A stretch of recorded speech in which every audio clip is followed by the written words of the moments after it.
hello लोगोफोर खुलुमबाय नोंथांमोनखौ गिबियावनो गासैखौबो चेनेलाव बरना लाग्रोनाय जाबाय नोंथांमोननि थाखाय दिनै मोनसे गोनांथार भिडिअ लाबोनाय जादों आसा खालामदों नोंथांमोना बे भिडिअखौ बयबो जोबजासिम नायलांगोन होननानै लोगोफोर आं नोंथांमोननिसिम बे भिडिअनि गेजेरजों नोंथांमोना नैबे सिएम ट्रिपल-ए नि फैसाखौ माब्ला मोननो हागोन आरो बेजों लोगोसेनो नैबे एडिआरए-नि एपइन्टमेन्ट लेटारखौ नोंथांमोना माब्ला मोननो हागोन आरो बिनिफ्राय एडिआरए 3.0 नि गोदान एडभार्टाइजमेन्ट माब्ला फैगोन आं बिनि बागै नोंथांमोननिसिम माखासे आपडेटखौ हरनो सानदों बयबो नोंथांमोना भिडिअखौ जोबजासिम नायलांबानो जाबाय दा बिनिफ्राय आंनो मोनसे खावलायनाय थाग्रोबाय नोंथांमोना गासिबो चेनेलखौ साबस्क्राइब खालामना लाग्रोलायनानै जाहाथे नोंथांमोना बेबादिनो भिडिअखौ मोननो हायो आं गिबियावनोथ' नोंथांमोननिसिम नैबे सिएम ट्रिपल-ए-नि बागैनो खोन्थाहरग्रोनोसै जोंहा मैया आसामनि चिफ मिनिस्टार हिमन्त बिश्व शर्मा बिथाङा फेसबुकआव लाइभ फैनानै बेखौ खोन्थाहरनाय जाबाय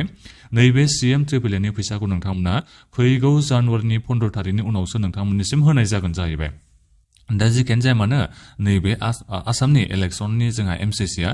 माबायाव नांगोन मार्चआव नांगोन दा बेनिखायनो नोंथांमोना बेखौ आसा लाबानो जाबाय नैबे जानुवारिनि बिथोराव मोनाबाबो फेब्रुवारि मासाव नोंथांमोना सिएम ट्रिपल-ए-नि फैसाखौ मोनखागोनखा बिथांमोना नैबे एमसिसि नांनायनि सिगाङावनो होगोन होननानै बेखौ बुंदों आरो दा जिखियानो जाया मानो नैबे जानुवारिनि 15 तारिखनि उनावसो नोंथांमोना सिएम ट्रिपल-ए-नि फैसाखौ मोननो हासिगोन दा बेनिफ्राय एडिआरए-नि नैबे एपइन्टमेन्ट लेटार होनायनि बागैबो आं खोन्थाहरनोसै बिथांमोना 10 तारिखआव एबा 10 तारिखनि बिथोराव होनायनि थाखाय टारगेटखौ लादों फैगौ फेब्रुवारिनि 10 तारिख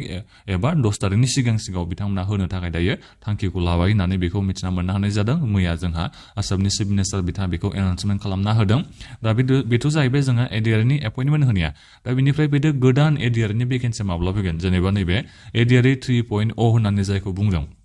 दा बिनि गोदान एडभार्टाइजमेन्टआ जेब्ला नैबे एपइन्टमेन्ट लेटारखौ होगोन दा बिनि उनावसो जोंहा गोदान एडभार्टाइजमेन्टआ फैगोनखौ नोंथांमोना आसाखौ लानो हागोन जेनेबा हमना लाबाय जेनेबा नैबे एडिआरए-नि एपइन्टमेन्ट लेटारखौ फैगौ फेब्रुवारिनि 10 तारिखआव होगोनखौ दायो जोङो हमना लाबाय जेनेबा दा बे एपइन्टमेन्ट होखालिनो जोंहा आसामनि चिफ मिनिस्टार हिमन्त बिश्व शर्मा बिथाङा एनाउन्समेन्टखौ खालामखागोन गोदान भेकेन्सिनि बागै एडिआरए 3.0-नि गोदान भेकेन्सिनि एडभार्टाइजमेन्टआ माब्ला फैगोन बे एनाउन्समेन्टखौबो